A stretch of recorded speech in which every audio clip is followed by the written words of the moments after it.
Finishing off at number 5, the Morrigan. And may I add, this particular Celtic mythological deity is absolutely awesome in their heavy metal, death and destruction kind of sense, as well as being one of the most interesting figures in the culture of the British Isles. The Morrigan, which is thought to have been derived from the Proto-Celtic as Morrigan, roughly translating to Great Queen, Phantom Queen, or Queen of Phantoms. She is mainly associated with war and fate, especially with the foretelling of doom, death and victory in battle, and through this role she is often depicted as a crow. For those that were fated to die in battle, she would appear as a beautiful maiden beside a riverbank, washing the bloodstained clothes of those awaiting death. The Morrigan is also often described as a trio of individuals, in particular 3 sisters, who are oftentimes referred to as the 3 Morrigan. The Bad, the Macha and the Naaman, representing each aspect of death, fate and glory in victory. In later folklore, the Banshee was thought to be derivative of the Morrigan, and in the Welsh Arthurian legend, she was thought to be linked to the legendary Morgan Le Fay.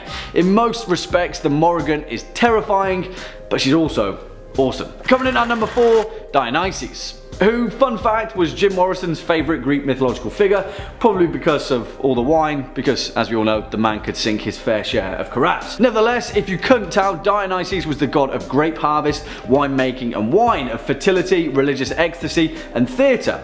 Doesn't sound scary at all, right? Well, in actual fact, Dionysus was an incredibly horrifying deity, mainly due to his propensity to incite ritual madness and the fact that he had more cults worshipping him than you could shake an olive branch at. Now, don't get me wrong, Dionysus served an incredibly important role in the development of Greek culture and theatre, and for the most part, his ritualistic worship served as the main driving force of Greek enlightenment and spiritual liberation. However, it was the flip side to that coin that gave the rest of his worship a pretty bad name. Dionysus was often depicted as a dying and rising god, and during one particular encounter with the Elder Titans, his throat was slit, he was skinned alive and his flesh roasted and eaten for dinner. This led to a number of his female-focused cults adapting the ritualistic sacrifice of tearing dissenters to pieces with their bare hands, mimicking the death of Dionysus and often resulting in cannibalism. Yeah, I'm not entirely sure if that was the intended result. Swinging in at number 3, Kali. I mean, you kind of only need to take one look at Kali and you'll realise how absolutely terrifying she actually is.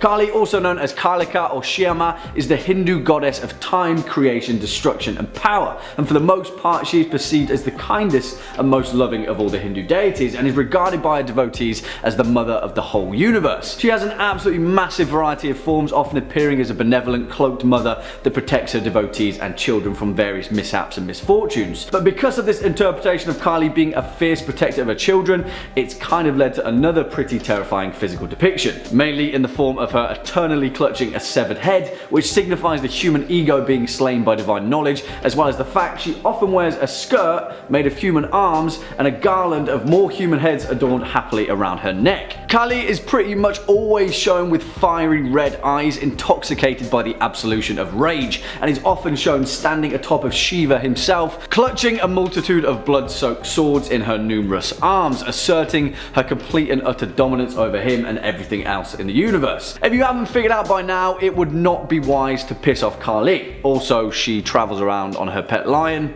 so yeah, you've been warned. Next up at number 2, Ishtar. Also known as Inanna, Ishtar is a fertility goddess of love and war, originally worshipped in ancient Mesopotamia and Sumer before gaining prevalence in Acadia, Babylon and Assyria, where she became their most beloved god, surpassing even their progenitor god Ashur. It is often thought that Ishtar later influenced the Phoenician goddess Astarte and thus later influenced the development of the Greek goddess Aphrodite, albeit a much more watered down version. Because let's not beat about the bush, Ishtar was super messed up. They say that there are 2 Eternals in creation, sex and death, and Ishtar encapsulated both of them. Whereas she was the goddess of love, she was also the goddess of war and chaos, so much so that in ancient Mesopotamia the art of battle itself was often referred to as the dance of Inanna. As Ishtar's mythos developed across ancient civilization, her depiction of death and violence became much more prevalent, and she was gradually referenced as the progenitor of genocide, ultra-violence, cult-like worship of death and the ritualistic sacrifice of children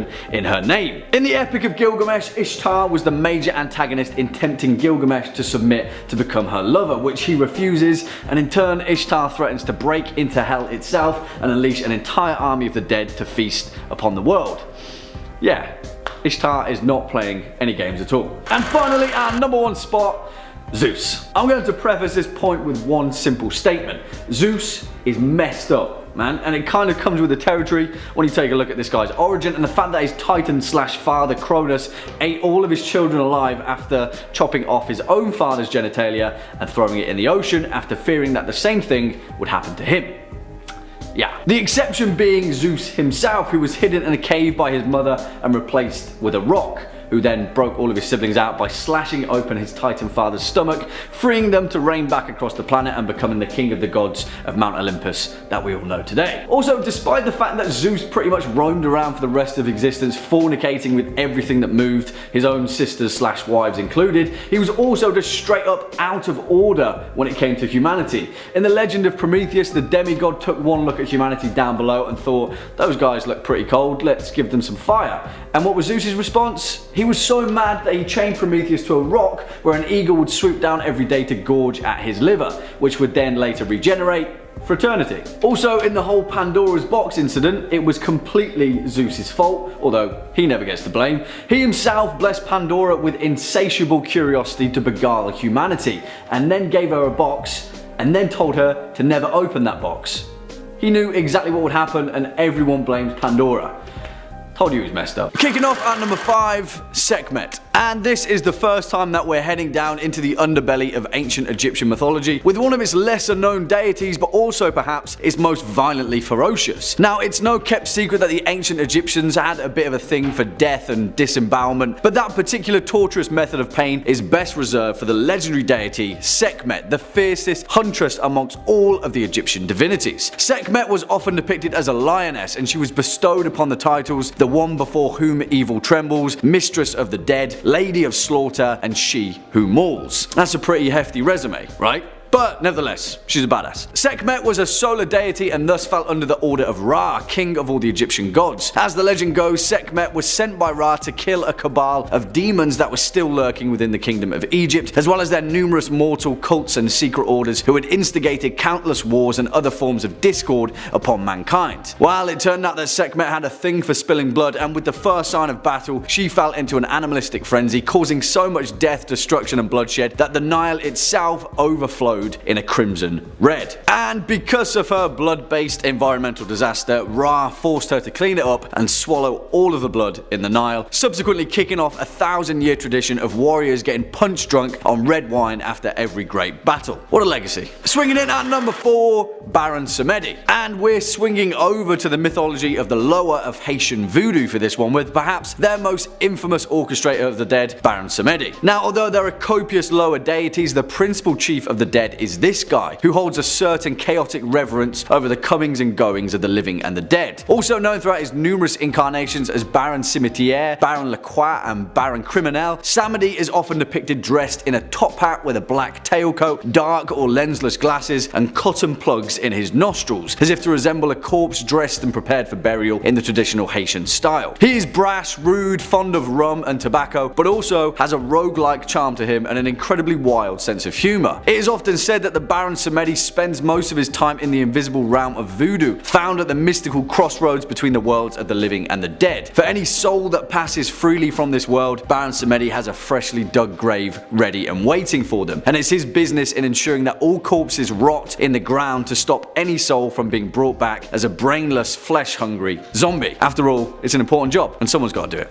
Cheers, Baron Samedi. Next up at number 3, Rangda. How could we make this list without referencing perhaps the most evil force in the whole of the South Pacific, Rangda, the demon queen of the Leyaks. Now, in Balinese mythology, the Leyaks are a horrifying race of humanoid monstrosities that take the form of a grotesque flying head seeping with human entrails, the heart, the lungs, and the liver.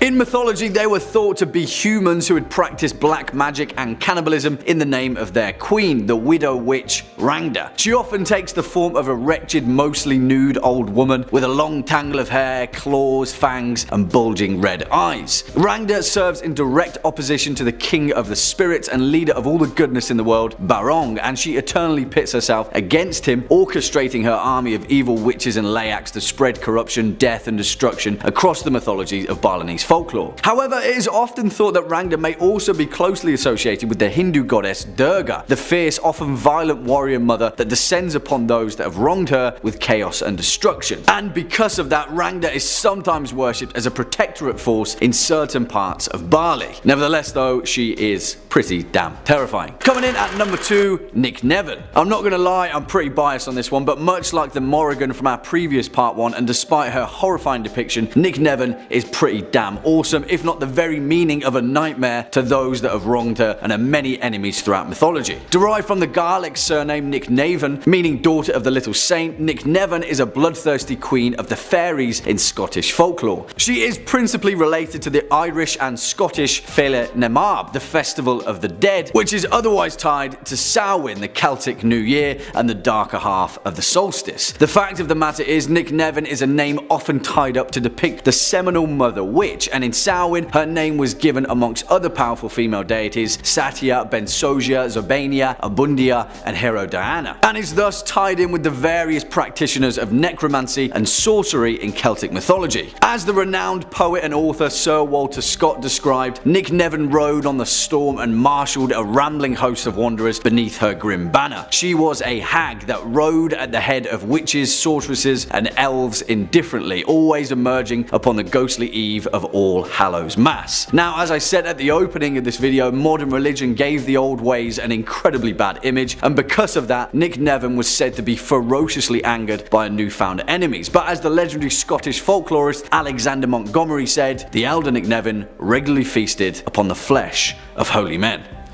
And finally, coming in at number 1 spot, Perchta, which is a figure that potentially ties neatly into our previous entry Nicneven, and perhaps could even be tied into the same deity that was secretly worshipped across ancient Europe, a mysterious horned god often related to the goddess Diana, the natural deity of the moon, the hunt, and the wild. If you've never heard of the witch cult hypotheses, I definitely recommend reading up on it because it's incredibly interesting. But that's by the by, because what we're concerned with is one of its most terrifying depictions, Perchta, the arbiter of cultural taboos in Alpine paganism. In many instances, Perchta was given 2 forms, that of a beautiful young woman, white as snow, or as an elderly, haggard old crone who tempted children with bright red, poisonous apples.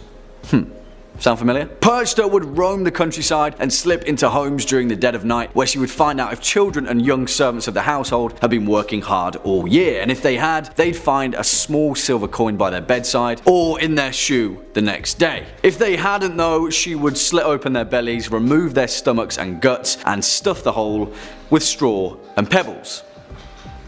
Yeah.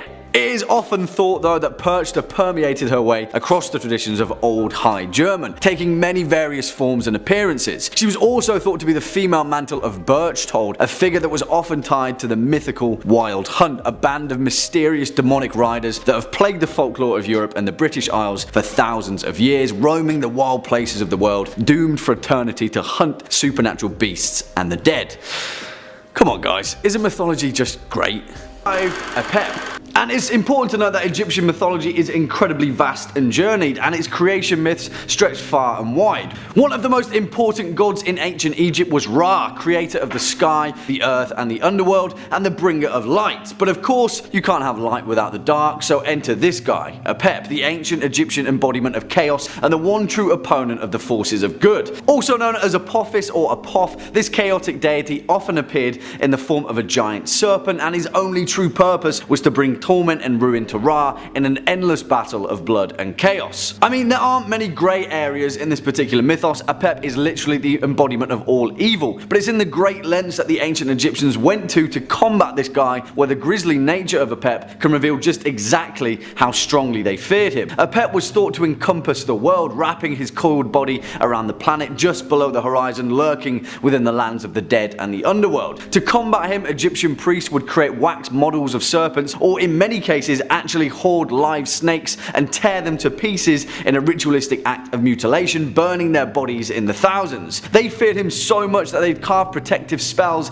into their dead so that when they awoke in the underworld, they'd have a fighting chance against the evil of Apep. That's dedication. Coming in next at number 4, Hades. Because really, in all reality, we can't talk about any kind of lord of the underworld without giving credit to the true guy who hails downstairs, Hades. And no, not the James Woods version, because black robes and flaming blue hair aside, Hades was actually a terrifying deity in Greek mythology, so much so that the ancient Greeks even feared to speak his true name. In fact, compared to other Greek gods, little was recorded about Hades, as the ancient Greeks were terrified of marking his image in fear of attracting his attention. When offering up sacrifices to him, the Greeks would cover their faces or perform the ceremony with their eyes closed in fear of catching his gaze. There are also several stark connections to a death cult connection to Hades, a secret sect of worshippers that believe that Dionysus, the god of wine and revelry, was actually the youthful form of Hades, and in the lustful practice of gluttony and indulgence, they were actually worshipping the lord of all death. Hades is an incredibly interesting figure in Greek mythology, and yet despite his terrifying reputation, he was also a pretty just and fair figure that would often give mortals the benefit of the doubt when staring down their immortal death. Or maybe he was just doing that for kicks. Yeah, it was probably that.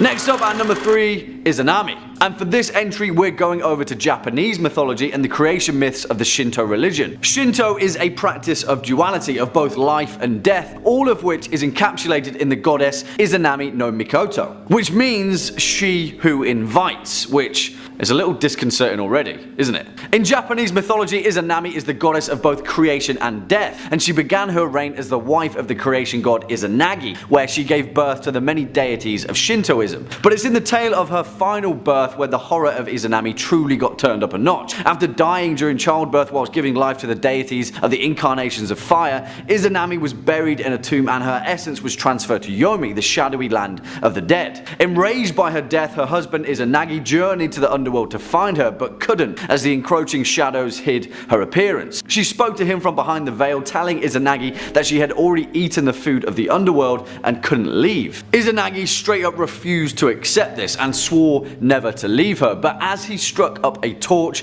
the light revealed the truth of Izanami. The once beautiful and graceful form of Izanami had turned into a husk of rotting flesh with maggots and foul creatures crawling over her ravaged body. Well, as you would, her husband decided to get the hell out of Dodge, but Izanami chased after him, shrieking and cursing him for leaving her. She was so furious that she swore to reap 1,000 souls a day just to spite her previous love. Well, Izanagi replied that he would give birth to 1,500. What a comeback. Coming in at number 2, Nergal.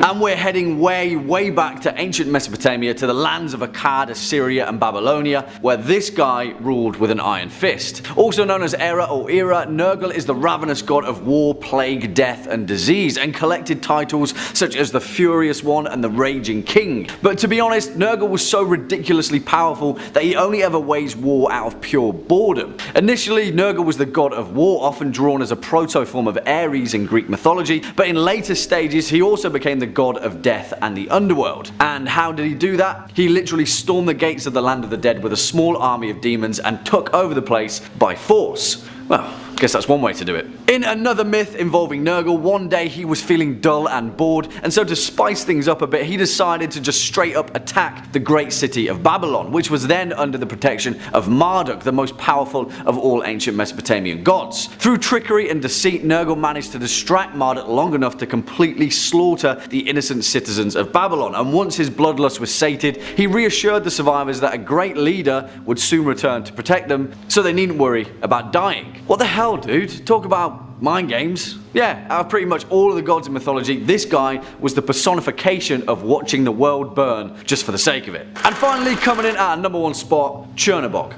And this guy is so damn mysterious that scholars are still arguing to this day as to his true motivations in Slavic mythology. In many Eurasian proto-religions, the concept of dualism was a key theme, with light and darkness being two clear opposing forces, but were also given the same sense of worship and importance in their ritualistic understanding. Belobog, also known as the light god, god was held as the progenitor of all things good in the world, but in contrast his counterpart Czernobog, the dark god, was seen as the orchestrator of all things bad and terrible and responsible for mortal misfortune. Now, this dualistic theme is what makes Slavic paganism so damn interesting, but nevertheless Czernobog always lived up to his name and was ritualistically portrayed as grotesque, intimidating and accursed.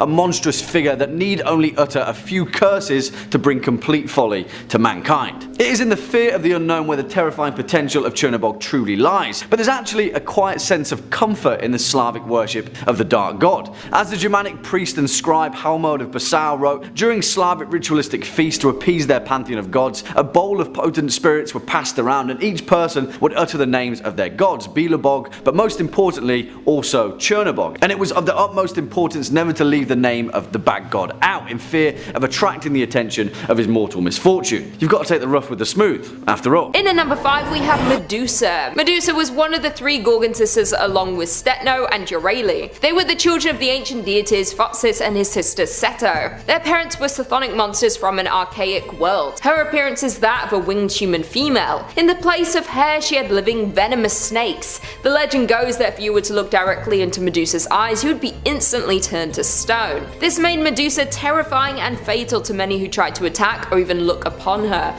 She was an extremely beautiful woman as a way to incite people to look upon her beauty and be cursed by her eyes. This curse is not something that she chose, it's actually said that she was the unfortunate victim being cursed with this power. Medusa was cursed when she had an unwilling relationship with Poseidon. Even though she didn't want any relationship with him, the fact that it happened was enough for Athena to be enraged and curse her. She didn't want her to have any lovers for as long as she lived, so anyone who would gaze on her beauty would themselves be cursed. Due to her curse she was feared and many tried to kill her due to it. She was often approached with the intention to take her out, but they would fall from the curse before they had the chance. This was until she was beheaded by Perseus. He was hailed a hero and brought the head to King Polydectes. He was given help from the gods to take her life. Even beheaded she held great power and her head was used against their enemies in wars following this. Medusa's life was full of suffering, none of which was intentional on her part, but she suffered the most due to this. Even though it was not her doing, it's a good thing she is not real. If you could turn to stone just by accidentally looking at her, I think there would be a lot of people turned to stone by her today. Coming in at number 4 we have Whiro. Whiro is the lord of darkness and evil in Maori. Whiro is the lord of darkness and evil in Maori mythology. It is said that he lives in the underworld. According to some tribes, Whiro brings bodies down to the underworld when they pass on, when he then consumes them. Eating these vessels gives him a greater strength. It is said that this will eventually give him enough power to break free of the underworld. If this was to ever happen, he would devour everyone and everything on earth. Some cultures believe that you must be cremated when you pass on to prevent this from happening. Whiro cannot gain strength from the ashes. Many people have lived in fear on Whiro and would do anything to prevent him from breaking through to the mortal realm. It is said that Whiro lives in a deep cave where he performs dark magic. He creates illness and disease to try and get as many vessels to consume as he can. He finds ways to release these illnesses onto the surface. He is one of the most active and feared gods of the underworld, and all associated with him are also feared. His biggest enemy is his brother Tain. Tain is the god of beauty and peace, and he looks over the forests and birds. He is a stark contrast to his brother. When his family grew frustrated of their confinement, they decided to separate. Whiro wanted to stay in darkness, but Tain wanted the light. From this moment they became enemies, with Whiro hating everything that Tain loved and protected. Hopefully Whiro does not exist. He could be in the underworld gaining strength as we speak, waiting for this moment. Coming in at number 3 we have Apophis. Apophis was the ancient Egyptian deity of chaos, the opponent to the sun god Re. His appearance is that of a giant serpent. He stretched 16 yards in length and his head was made of flint. Each night as the sun set, it is said that Apophis would wait for Re on the horizon and they would have a battle. Although Apophis would fall, he would never be permanently subdued and would return each night to try and stop Re's nightfall ritual. Apophis was never worshipped by the Egyptians like Re, but instead worshipped against. In an annual ceremony named Banishing of Apophis, a priest would build a box thought to contain all the evil of Apophis and then burn it. The people would then be saved from his influence for another year. The Egyptians even wrote a detailed book on how to defeat the evil gods, named the Books of Overthrowing Apep. Apep being another name given to the creature. The book went into detail on how to dismember and dispose of the great snake. The book even contained instructions on how to create a wax model of Apophis that you could destroy during the nightly battle as a way to aid Ray. It is believed that you needed to protect yourself from Apophis once you had passed on. Since he lived in the underworld, your soul needed protection past the living realm. In the Book of the Dead, there are multiple spells on how to destroy Apophis once you were dead. They covered every base so that you were prepared to face the serpent no matter what. Coming in at number 2 we have Hel. Hel is the daughter to Loki and resides over a realm of the underworld of the same name. She was given this responsibility of ruling by Odin. She is a half blue and half flesh colored being. It is said she gets a portion of souls in the underworld to rule over and torture as she sees fit. Hel is described as being rather greedy, harsh and cruel. She shows indifference when it comes to the suffering of both the living and the dead. She has many powers at her disposal for being cruel in the underworld. These include age acceleration, disease manipulation, necromancy, and even the kiss of death. These powers were not just confined to her realm, and if she were to come to the mortal world, she could use them to create chaos here. It is said she can also sometimes shapeshift like her father, something that can be very dangerous. She has been known to walk in disguise to get unfortunate victims bewitched by her beauty, just to use the kiss of death to bring them to the corner of hell for further torture. There have been depictions of Hel in today's media. The character of Hela from Thor Ragnarok is based on Hel's Greek mythology, and as you saw from that depiction, she was cruel and powerful, proving almost unstoppable. Also, she was gorgeous, because Cate Blanchett. I love Hela. She's the hero of Thor Ragnarok. And finally, coming in at number 1 we have Lilith. Lilith is a she-demon once mythological god. Lilith was Adam's first wife. She was made from the same clay as him. Once on Earth, she didn't understand why she had to be subservient to him when they were created as equals. Facts, Lilith. Facts. She made the choice to leave the Garden of Eden. Once she left, Eve was created to take her place and to serve Adam. Lilith left the garden. She walked for a long time, maybe even years, until she was found by the archangel Samael, who we now know went on to become Satan. They quickly fell in love and created a place for themselves to live. He had a large influence on Lilith and is the reason she turned to being a demon. She quickly became more and more powerful. Samael left Lilith due to his own greed. She began to grow distaste for men. She gave birth to Samael's children and was then called the mother of all demons. She was also named the Queen of Hell. Her children, named Lilith, were winged sprites who had a tendency to be cruel and violent in nature. It was said they would attack men for their greed. She'd use them as a vessel to get her revenge on what had happened to her. She wanted to punish male greed and their need for power over women like her. Some say she wanted to take down Satan and take his place for herself, but other texts have them ruling together in harmony, and even some say they were married. Lilith is immortal along with her many other powers, meaning if she were real, she could be among us today. She can take any form she likes with her shapeshifting. She is also able to cast spells along with her own telekinesis. In modern media, she is also shown as using voodoo to control people to do her bidding as she wished. She is cunning and likes to use others to get what she wants. That way she does not put herself in danger in any way. If she was alive today, she would be right behind the feminism movement. She'd be leading the charge, and I'd be behind her. Lilith. What a queen. Just the one woman who spoke out and was like, equality. And the men are like, no, sit the down. Number 5. The Other Mother from Neil Gaiman's Coraline. I might turn some heads for bringing this one up, but I will defend my choice with great fortitude. You might argue that the Other Mother is not a god, but I say she created her own world from scratch and ensured that every element was to Coraline's liking. What is a god if it is not creating or destroying worlds? Sure, she can only copy and warp what already exists in the real world, but she does quite a lot with that power alone. You might also say that the Other Mother couldn't stand toe-to-toe with other gods on this and other lists, but nowhere in the title does it say most powerful gods in literature. We're not looking at exclusively combat prowess or destructive power, although those are definitely factors. I'm going for the spook factor on this one. Sewing buttons into your eyes and abandoning the world you've known your whole life in favor of a mirror world? That's a scary proposition. Plus, when a person who looks just like your mother turns into a giant needle-equipped spider who wants to trap you forever, you're gonna get scared. A lot of the other scary gods just don't have that personal touch when ruining everything you've ever loved. It's the thought that counts. Number 4. Desire from Neil Gaiman's The Sandman. A strong feeling of wanting to have something or wishing for something to happen.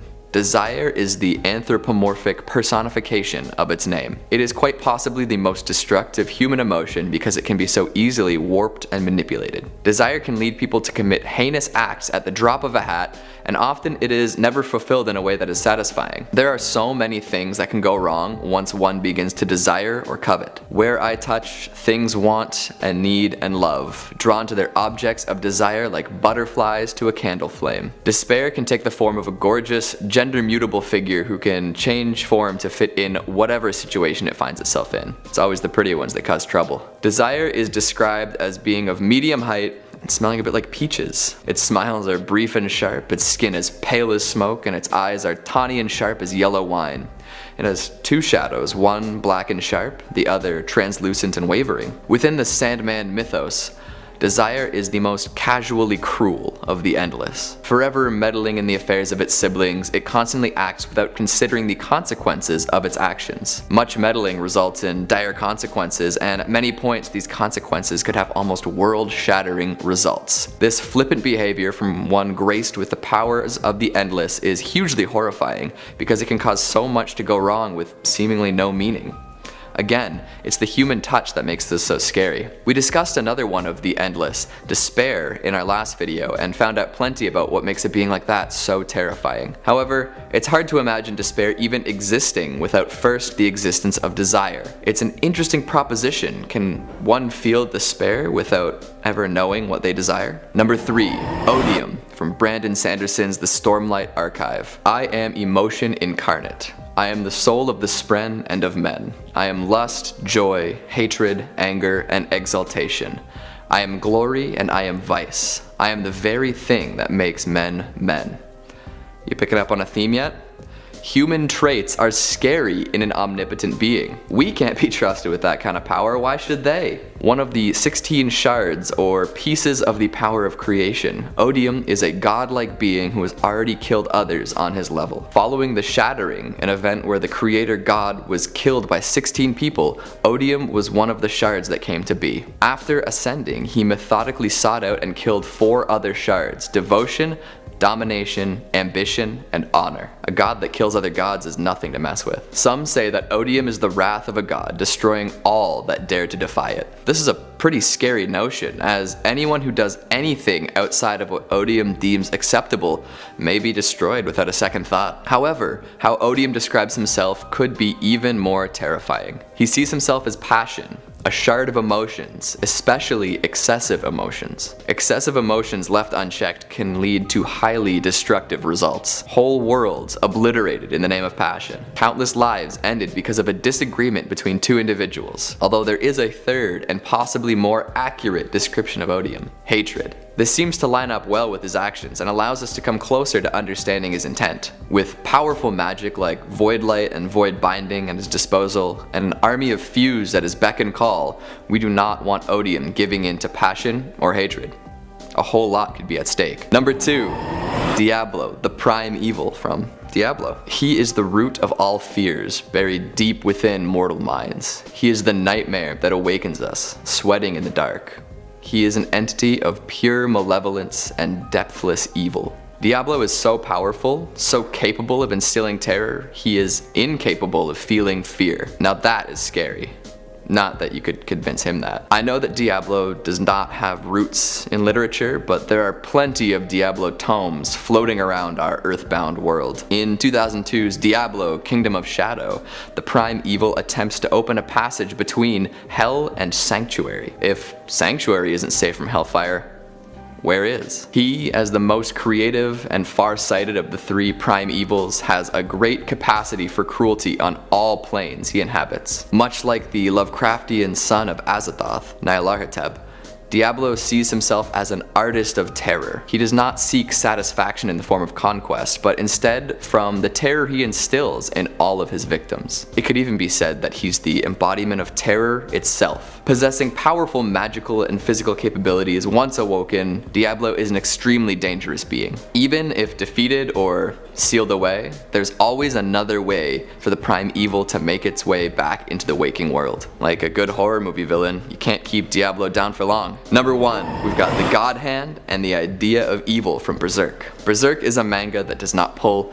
any punches. Extreme violence and sexual themes run throughout this long-running series as it struggles with ideas ranging from isolation to camaraderie to the fundamental nature of human beings. Good and evil come up a lot, and no beings embody evil better than the God Hand. I'll group them all into one entity serving the idea of evil because that makes things a little more neat and tidy for the purpose of this list. Got a problem with it?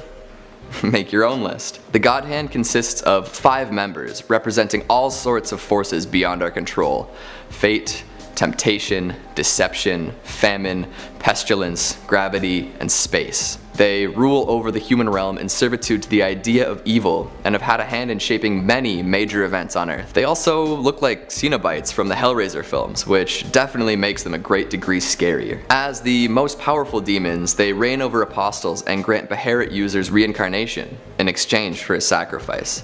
And that's part of what makes the God Hand so scary.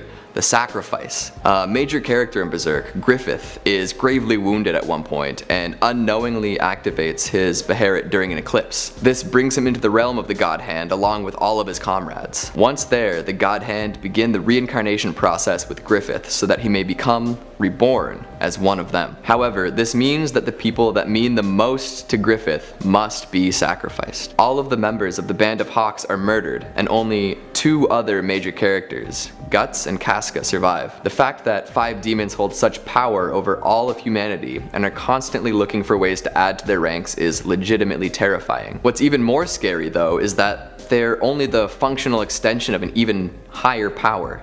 The idea of evil. The idea of evil has been hypothesized as humanity's collective consciousness, finding a scapegoat for all the horror and atrocity in the world. If I hadn't already convinced you that humanity was actually the scariest thing of all, maybe the fact that humanity dreamed up a scapegoat so powerful that it gained sentience and started to change the course of world events will adjust your perspective. This concept, the idea of evil, was so powerful that even the creator of Berserk, Kentaro Miura, actually retconned it after originally writing it in. Miura stated that it limited his creative freedom and he wanted to ensure that God was left ambiguous. The idea of evil was too powerful for even the author to let slide, so we're just left with the God Hand.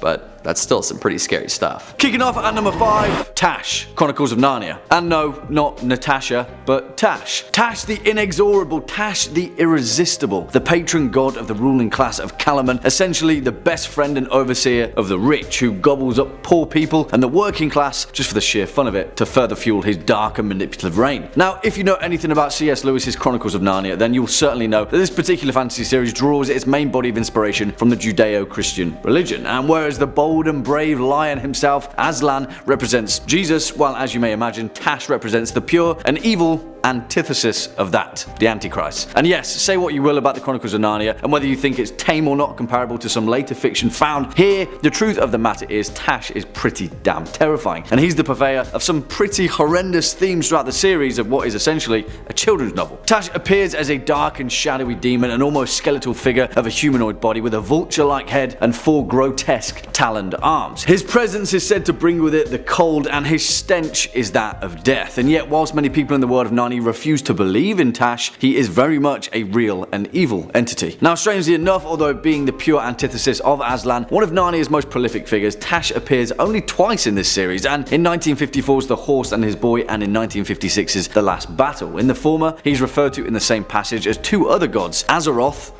where have we heard that name before, and Zardina, the Lady of the Night and the Maidens. And yet still, comparable to those 2, Tash is still the only figure that the fanatical people of Calaman would like to sacrifice children to in his name.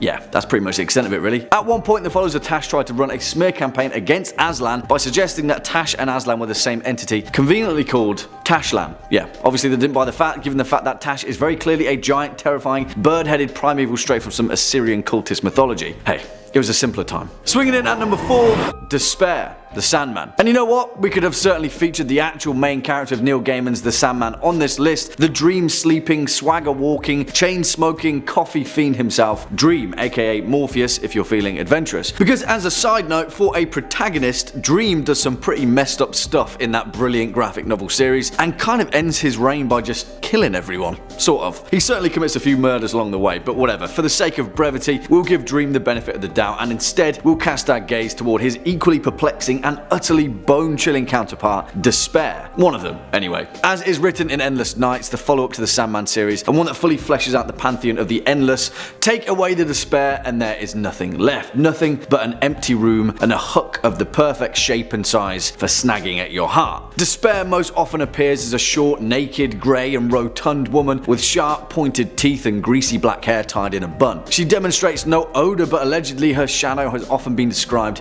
as smelling musky and pungent like the skin of a snake. Her sigil is a hooked ring which she only wears on her left hand and haphazardly uses it to tear into her own flesh absentmindedly, which, yeah, that's one of the reasons she's making this list, really. You see, in Despair's realm, in stark comparison to the wild and whimsical realm of the dreaming that Morpheus rules over, is instead a grey and foggy space filled with endless, skittering rats and mirrors used for looking upon people in the depths of their own despair. You see, what is strange is that Despair is said to be one of the few endless that have seen two incarnations. It isn't clear as to how she was initially destroyed and reformed, but this one is certainly a bleak and bewildering replacement. Compared to all of the other endless who are clear in their emotional personifications, Despair is a tough one to handle. Next up at number 3, Morgoth, the Lord of the Rings. Of course, we can't really talk about terrifying godlike entities in fantasy and horror fiction without first addressing perhaps the OG of Dark Lords of Fantasy incarnate, Morgoth Bauglir, or Melkor, depending on which point in his life you familiarise yourself with him, because as we all know, even Dark Lords of Chaos and Shadow have a story, and we should respect that, even if it is full of betrayal and terror and evil of all sorts of machinations. Now, if you know anything about the vast and flowing mythology penned by Tolkien in both The Lord of the Rings and The Silmarillion, as well as many other works of fiction, then you'll know that Eru Ilúvatar, the creator of all things Ea and Arda included, also created the entities of the Aina to live within it. In the void of nothingness, he gave life to these angelic beings, and Melkor was the most powerful of them all. However, dissatisfied that Eru had abandoned the void, Melkor grew curious enough to seek to emulate his own creator in an attempt to fill the void with sentient beings. For this though, Melkor would need the secret fire, and that was impossible for him to find. To combat that, Melkor sought to create his own discordant melodies in the music of the Aina, the fabric of creation that forms the basis for the themes of all things, and because of that, Melkor introduced the first music of chaos, the same disharmonies that were responsible for all later evil in Arda. Well, obviously, eventually the will to exceed his creator's power turned Melkor into a vile and twisted image of himself, and as the sentient races of Arda began to emerge, his desire to conquer and overthrow contorted him into Morgoth, the entity responsible for the orcs, Ungoliant, and all the spiders, werewolves, balrogs, revenants, and the darkness in the hearts of men. This guy burned down world trees like it was going out of fashion. You see, it's hard to gauge just exactly where the veracity of Morgoth lies, because in the truest sense of the word, you cannot get more evil than Morgoth. And then, of course, there's the emergence of the cult of Melkor, headed by the lieutenant of evil himself, the Dark Lord Sauron, where here, as the high priest of that cult, Sauron orchestrated the human sacrifice of the Númenors in Melkor's name, and then pride cometh before the fall and all that. Morgoth, guys, he's got a mace called Grond that was literally forged from the essence of the underworld. I would not like to meet him in a tavern.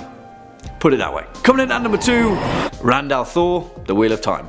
Alright, we're going to be doing things a little bit differently with this particular point, because by rights, in terms of power level, this guy should probably take the #1 spot on pretty much every literature list ever written. However, what sets this entry apart, as those of you who have read the Wheel of Time series will know, is that Randall Thor is kind of the good guy. I mean, he is the good guy. He's the personification of light and righteous flames, but he can also kind of destroy the fabric of all reality without breaking a sweat. The reason Randall Thor is ranking so high here on the terrifying meter is that if this guy was on the wrong side, we'd be donezo. I mean, it's a good thing that he wasn't or isn't. Rand is very clearly the main protagonist of Robert Jordan's phenomenal fantasy series, but guys, really, the Dragon Reborn would cover the entire earth in a blanket of cleansing fire in a single moment if he ever wished to do so. And that makes him terrifying. He's Superman meets Dr. Manhattan on a biblical scale. As written in Keeper of the Chronicles, he is born again. I feel him. The dragon takes his first breath on the slopes of Dragon Mount. He is coming. Light help us. Light help the world. He lies in the snow and cries like the thunder. He burns like the sun.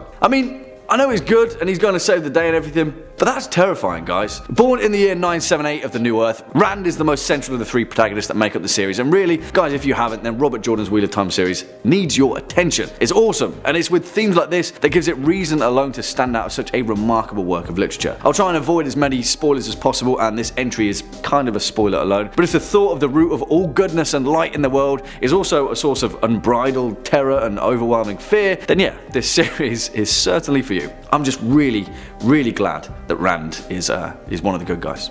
Thanks. And finally, coming in at number 1 spot, the Crippled God Malazan. And as so far as overwhelmingly powerful entities being the source of all of this terror, then we don't have to preface it with the will he or won't he ways of Rand al'Thor, because instead we can pin it all on one of the most potentially destructive forces ever found in fiction, the Crippled God, the Chained One, the Death Slayer, and the King of Chains. Really, we'll try and do this one without spoilers, because Malazan Book of the Fallen is an absolutely astounding fantasy series, and if you haven't yet had a chance to check it out, then please check it out. And also, the audiobooks are really well done, so there's another reason too if you've got a long commute. Although there are a lot of characters to keep track of, so if that's not your kind of thing, actually no, just read it regardless. Anyway, the Malazan series encompasses many differing woven series featuring gods, immortals, alien entities, pretty much everything going. All of them though pale in comparison to the Crippled God, and yet thankfully for everyone, this guy is chained and imprisoned, so he can't hurt anyone at all. I'm sure those chains will hold, right? You see, throughout the series, the Crippled God often appears as a frail, bent figure, wrapped and hooded in rags and blankets, often inhabiting a dilapidated, sun-bleached tent found along a sandy beach upon an endless shore. Usually he is found huddled over a smoking brazier, speaking in a raspy voice intermingled by hacking coughs and laboured breathing. He has long tangled hair, and all of his fingers and his thin mangled hands are broken and shattered. He weeps and moans in his constant agony, and he constantly throws seas into the brazier before him to further the wafting smoke that he emerges from. Really guys, I know it's quite a bit of a cop-out, but we can't get into the bulk of the Crippled God without any spoilers. But if that initial appearance is curiosity enough to pique your interest, then believe me, as far as the Crippled God is concerned, there is far more to be discovered, at your own risk, of course. The Crippled God knows only suffering, and his only desire is to make all others feel the same.